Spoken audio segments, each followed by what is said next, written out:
think our medical mission plan is getting a bit realistic.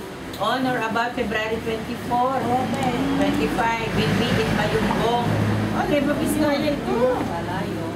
Talking to the mayor for accommodation, transit, etc. My mother-in-law have been on the planning course na till we're there. Need to coordinate MD5 and MD5 dates, places, medications, etc. Please accept this little seed money, $200. Seed? For Kailangan may your- darating pa, seed eh. Oo.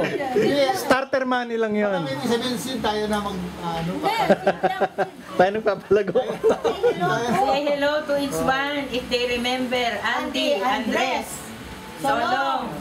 Say, seize the day. Warm regards, Auntie A. Meron pa dito. Ano yan? Wala na. Nalimutan na daw niya Jura. Ano sa class picture? Guwapo, maliit. Dalawgaw. Boyish looking. Dalawgaw. Bait yan, mabait yan. Di ba na niya ngayon ano, hindi ba? Hindi, may manireceive yun eh. Kalbula, kalbula. Ano nga manireceive?